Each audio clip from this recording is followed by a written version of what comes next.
20 миллион теңгені қолды қылған тағы бір басшы ұсталды.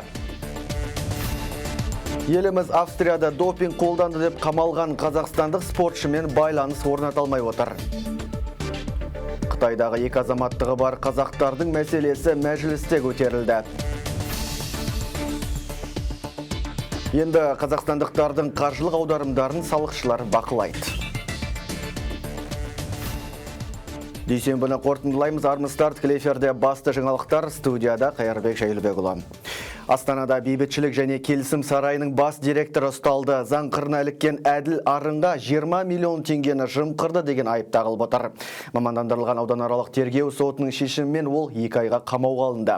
Қылмыстық іс материалдарына қарағанда ел аузында пирамида деп танылған мекеменің бас директоры бақылау жұмыстары бөлімінің басшысымен әрі әріптесі Айдос Исахановпен бірге мемлекеттік сатып алуда қитұрқы әрекеттерге барыпты. Жүзеге асырған жоспарына сай Исахановтың туысын тендерге заңсыз қатыстырған. Сөйтіп бір келісімнің арқасында 20 миллион теңгені қалтасына басып үлгеріпті. Құлқыны кең азаматтар одан кейін де бірлесіп ақша қымқырған екен. Қазір осы іске байланысты сотқа дейінгі тергеу амалдары жүріп жатыр. 28 ақпанда Астана қаласының мамандандырылған ауданаралық тергеу соты күдікті Арын Әділ Селханұлына қатысты өтінішті қарастырып, оған қатысты 2 ай мерзімге, яғни 2019 жылғы 26 сәуірге дейін қамауда ұстау түріндегі бұлтартпау шарасын санкциялады. Басқа да күдіктіге қатысты ақпараттар қылмыстық процестік кодекстің 201 бабына сәйкес тергеу амалдары жүргізілу барысында жариялануға жатпайды.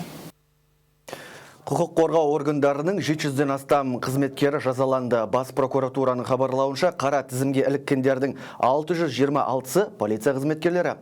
Бұған қоса қылмыстық атқару жүйесінен 43 адам парамен ұсталған.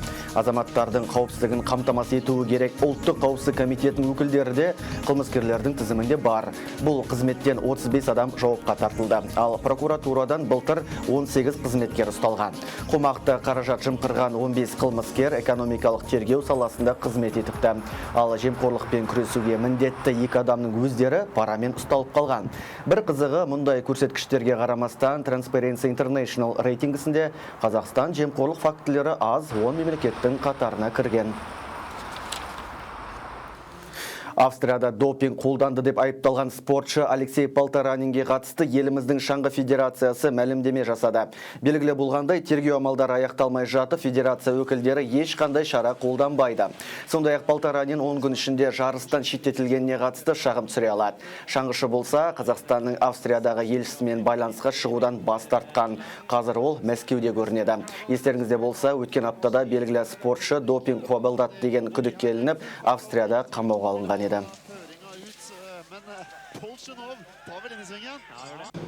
Полторанинісі бойынша енді спорт комитет жасаған мәлімдемелерді білесіздер. Ол кісі біздің консулдық қызметкерлермен байланыста болудан бас тартып отыр. Енді алдағы күндердің ішінде жағдай нақтыланады деген ойдамыз. Сондай-ақ сыртқы істер министрлігі кәсіпкер Нұрлан Байділдаға қатысты ақпараттарды да тексеруде. Бұған дейін Венесуэла президенті Николас Мадуро қаржысын белгілі кәсіпкердің қорында сақтап келді деген ақпарат тараған еді. Тіпті мұндай деректі Bloomberg сайты да жариялаған болатын. Ал біздің сыртқы саясат ведомствосы болса, мұны теріске шығарып отыр. Мұндай жел сөздің қайдан келгенін де білмейміз деп мәлімдеді. Бұған дейін бизнесмен мен кәсіпкермен саясатпен айналыспаймын деген болатын. Біздің арна тілшілеріне берген ақпаратында да Мадуромен еш байланысы жоқ екенін айтқан еді. Данная информация проверяется. По нашим данным, у него есть российское гражданство. И подключились правоохранительные органы Казахстана, которые также проверяют эту информацию. Азаматтық демекші, Қытайда соңғы 2 айда ғана қос азаматтығы бар 33 қазақ тұтқындалыпты. Оның 20-сы елге қайтарылған, ал қалғандары түзету лагерінде көрінеді. Олардың мәселесі мәжілісте көтерілді. Еліміздің сыртқы істер министрі Бейбіт Атамқұлов Қытайда қамауда отырған қазақтарға қатысты олардың жақындарынан 1387 арыз түскенінде айтты. Тақырыпта толығырақ тілшіміз Жалғас Зейнолла тарқатады. Тар кезеңде тағдырдың тезіне түсіп тарыдай шашыраған қазақ баласы бүгінде әлемнің 40 мемлекетінде тұрады екен. Көбі тарихи себеппен саяси қуғын сүргінде көрші елдерге көшкендер. Ресми деректерге жүгінсек, егер 1,5 миллион Қытайда деп есептеледі, 1 миллионға жоқ Өзбекстанда, 1 миллионға жоқ Ресей Федерациясында, 100 мыңның үстінде Моңғолияда деп есептеледі. Осы ең көп шоғырланған елдер. Басқа елдерде Еуропада да бар, мысалы Еуропада жалпы енді бір мемлекетте демей, бірнеше жалпы Еуроодақта орналасқан қазақтардың саны алатын болсақ, 20 мыңның үстінде дейді.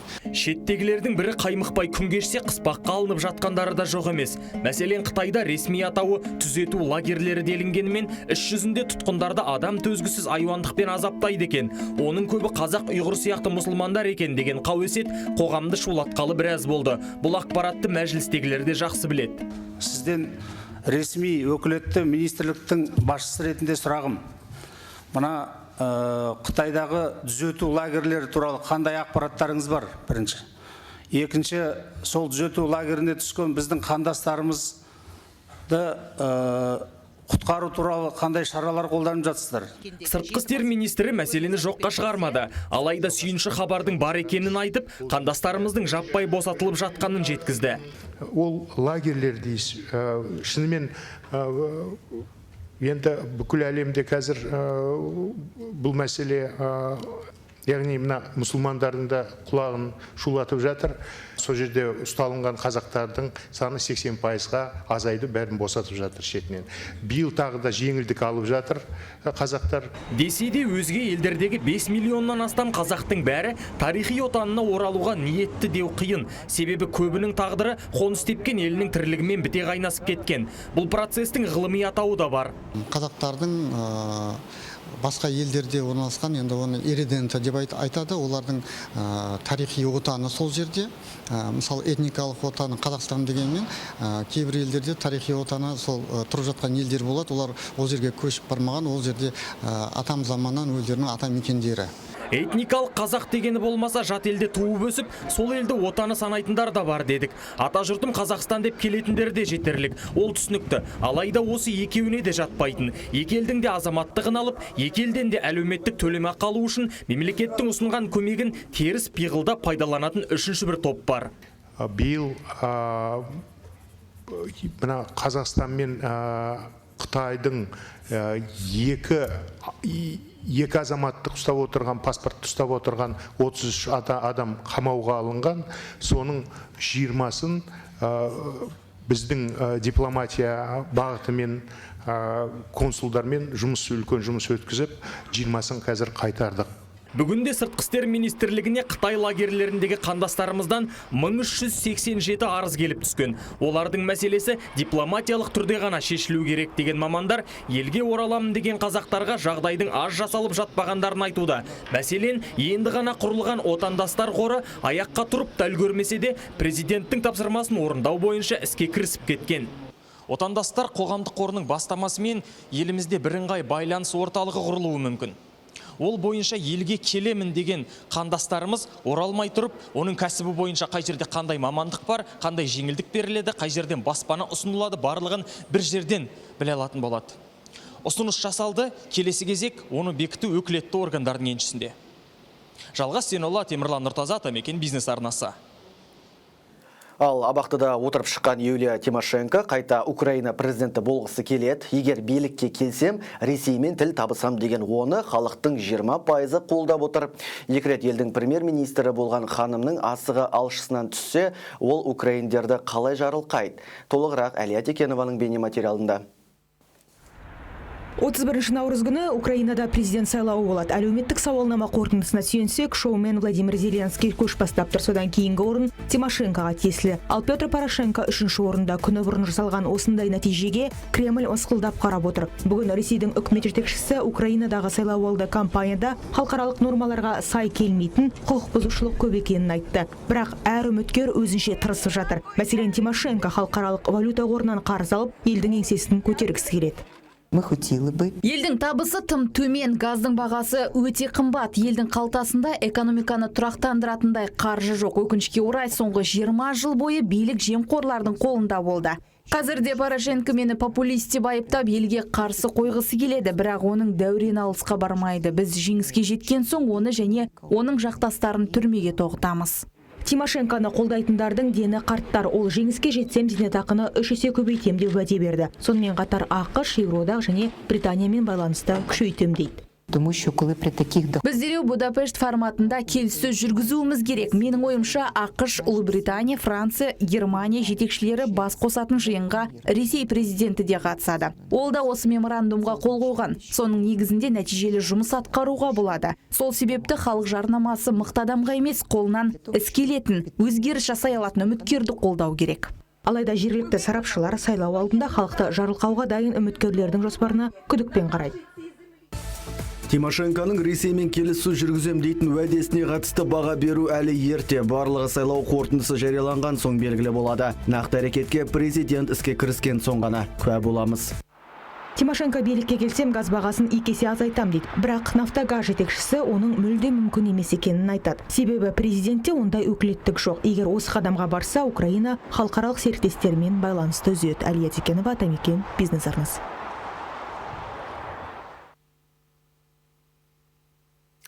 Вице-премьерлер өздеріне тиесілі міндеттерін алды. Бүгін үкімет басшысы Асқар Мамин өз орынбасарлары мен премьер-министрі кеңсесі басшысының арасында міндеттерді бөлу туралы өкімге қол қойды. Соған сәйкес, бірінші вице-премьер Әлихан Смайылов әдеттегідей қаржы секторына жауап беретін болады. Оған қоса макроэкономикалық һәм сауда саясаты бағытындағы жұмыстарды қадағалайды. Бюджет, салық және кеден, мемлекеттік жоспарлау жүйесіндегі қызметте оның мойнында. Смайыловқа сондай-ақ шағын және орта кәсіпкерлікті дамыту тапсырмасы жүктелді. Ал Гүлшара Әбдіхалықова білім мен ғылымды басты назарда ұстамақ, денсаулық сақтау саласымен бірге әлеуметтік саясат және жаңғырту шараларына жауап береді. Сонымен қатар мемлекеттік жастар әрі отбасы саясаты, рухани жаңғыру, конфессияаралық және этносаралық келісімді қамтамасыз ету міндеттелді. Оған мәдениет және спортты өркендету сынды қосымша міндетті берілді. Тағы бір орынбасары Жеңіс Қасымбек болса, экономиканы жедел басқару, көлік инфрақұрылымын және логистиканы дамыту секілді мәселелерді бақылауында ұстайды. Құрылыс пен тұрғын үй коммуналдық шаруашылығын жаңғырту жұмыстарына да жауапты болады. Міндеттерінің қатарына қуат көзін үнемдеумен қоса жаңартылатын энергияның тиімділігін арттыру қосылды. Сондай-ақ көмір және атом өнеркәсібі әрі ядролық энергетика мәселелерін үйлестіреді. Ал премьер-министр кеңсесінің басшысы Дархан Кәлетаев бұдан былай премьер-министрдің және үкіметтің қызметін ақпараттық сараптамалық, құқықтық, ұйымдастырушылық, хаттамалық және құжаттық тұрғыдан қамтамасыз етуге міндетті. Ақпарат және қоғамдық даму министрлігі журналистердің аккредитациядан өтуіне қатысты ережені қайта қарамақ. Осы ретте Алматыға ақпарат және қоғамдық даму министрлігі ақпарат комитетінің төрағасы келді. Естеріңізде болса, аталған бұйрық жоба журналистердің наразылығын тудырған болатын. Михаил Комиссаровтың сөзінше, тілшілерге ұнамаған бұйрық жобадағы кей пункттердің өзгеріске ұшырауын қазіргі таңда министрлікте құптамай отыр. Яки олар қайта қаралып немесе мүлдем алынып тасталынады. Сонымен қатар іс-шара өткізуші тараптың айтқан бұлжытпай орындау, яғни ішкі тәртіппен келісу туралы жазбаша келісім жасалмайды. Айта кету керек, әріптестердің қытығына дәл осы өзгеріс тиген болатын. Бұдан бөлек аккредитациядан өту үшін жұмыс орнымен келісім шартты көрсету міндеттелмейді. Аталған бұйрық жобасы 27 ақпанда өз күшіне енуі тиіс болатын. Алайда жауапты министрліктің жойылып, орнына басқа ведомствоның құрылуы бұл құжаттың заңнамаға енуін кейінге шегерді. Айта кетейін, қазірде журналистерге жақпай отырған талаптар бар. По пункту 4 пункта 8. 4-ші және 8-ші пункттерге сәйкес іс-шара өткізіліп жатқан жерде орын жетпесе, журналистерді кіргізбеу туралы талап болатын. Бұл пунктты алып тастау ұсынылды. Қазір оның орнына аккредитациядан өткізетін орынның шектен тыс журналистерді қабылдау туралы ұсыныс айтылды.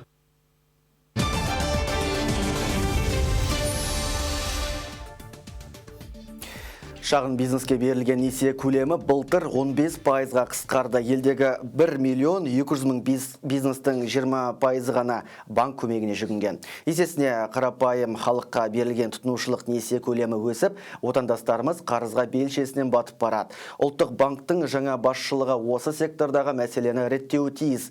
Атамекен кәсіпкерлер палатасының басшысы Тимур Құлыбаев осындай өзекті проблемаларды тізбектеп берді.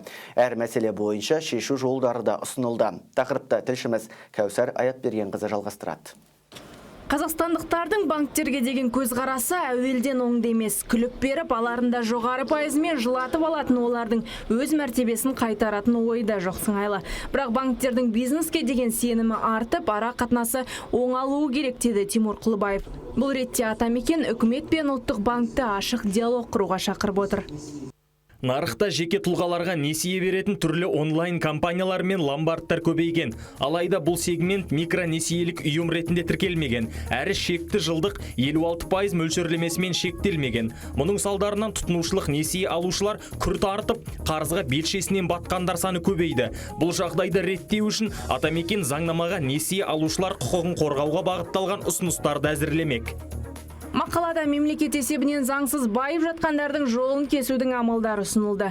Ол барлық кедендік және мемлекеттік қызметтерді, сатып алуларды, тіпті жер телімдерін цифрландыру. Айтқандай, былтыр тендер арқылы 4,4 триллион теңгенің тауары мен қызметі өтсе, соның 75% конкурстан тыс ұйымдастырылған. Яғни белгілі тұлғалардың пайдасына шешілді деген сөз. Атамекен төрағасы сатып алулар сомасын 10%-ға оңтайландырып, жылына 300 миллиард теңге үнемдеуді ұсынып отыр.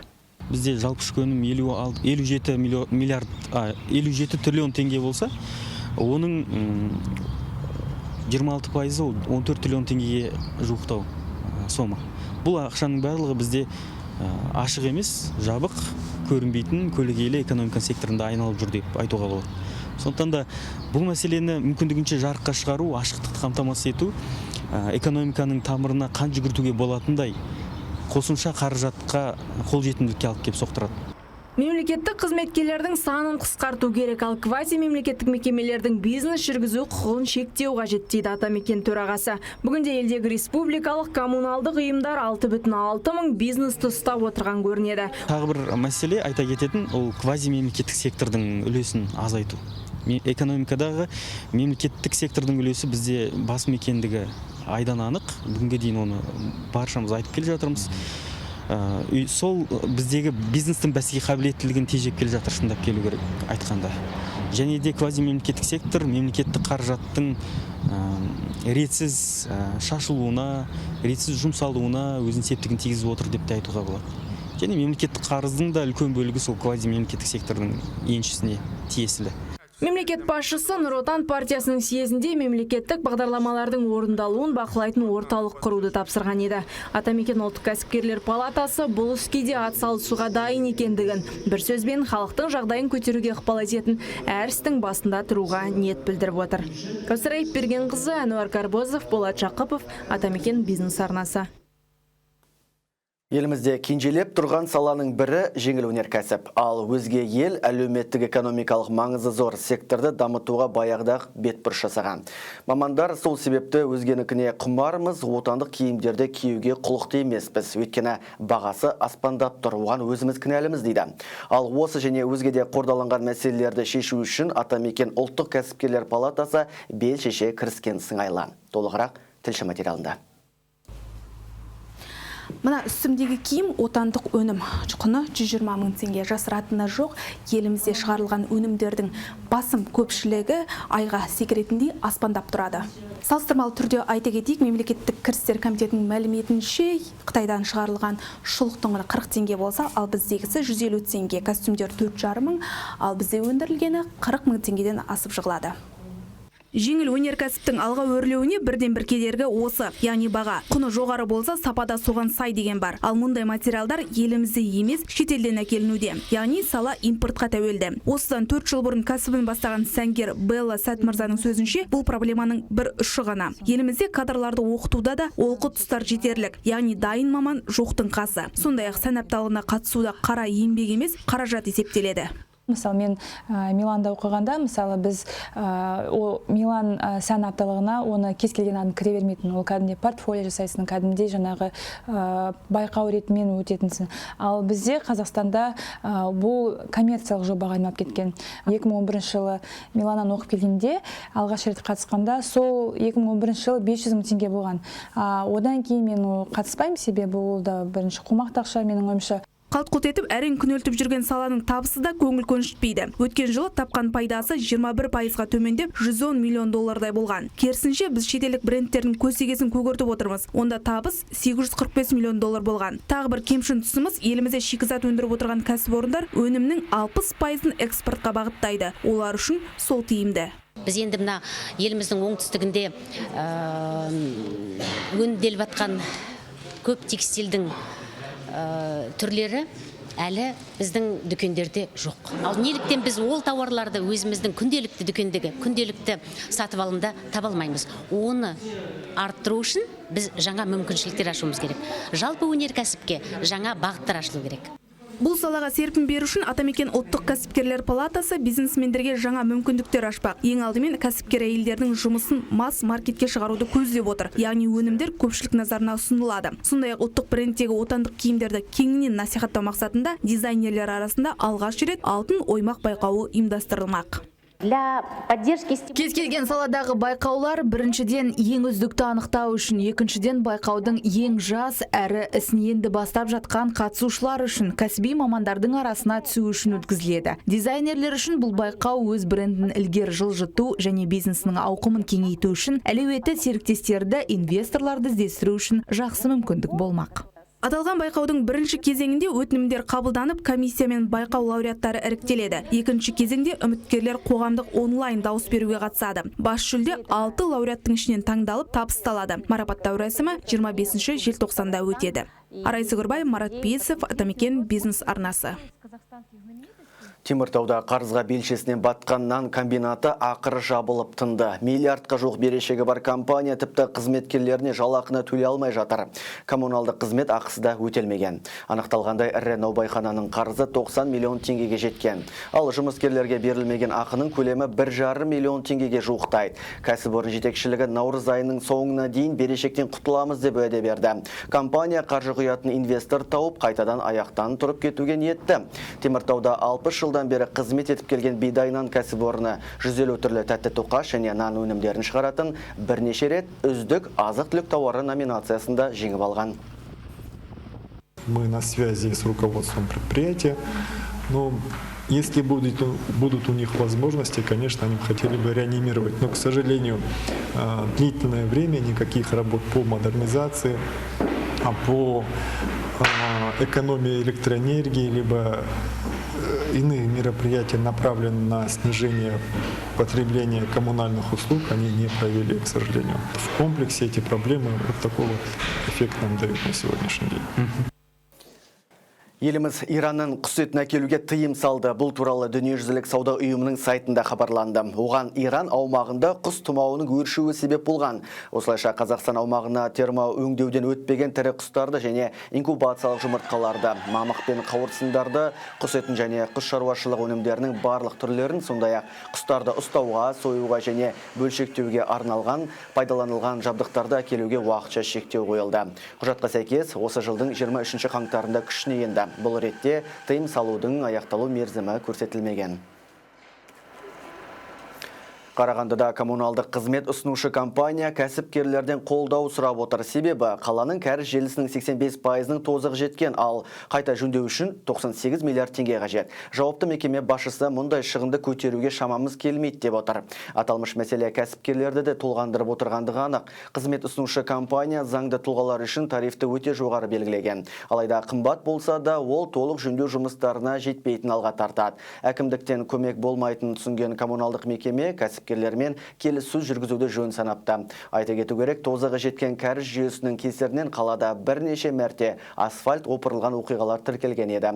Енді мәселені шешу үшін арнайы жұмыс тобы құрылып, зерттеумен айналысатын болады. Экспертный комиссияға бизнесмендер кіреді, жаңағы университеттердің күштері, ғылымдар кіреді. Олар қарастырады, қандай шешімдер пайдаланады, және технология пайдаланады. Қарағандыда мына су мәселесін және канализация мәселесін түзеу үшін. Ал шойын қақпақ ұрыларымен күресті күшейткен елорда әкімдігі құдықтарға датчиктер орната бастады. Ол кәріз қақпаға себепсіз ашылған жағдайда жауапты қызметке бірден хабар береді. Енді қақпақтардың бар жоғын қайта-қайта тексерудің де қажеті жоқ. Егер қақпақ жұмысқа қатысты ашылатын болса, бұл туралы да хабарланады. Астана Innovations компаниясының хабарлауынша, қаланың барлық люктарына мұндай технологияны орнату бюджетке айтарлықтай шығын болмақ. Сол себепті ең алдымен әлеуметтік нысандар, мектептер мен ауруханалар, балабақшалар мен балалар көп жиналатын орындар назарға алынбақ.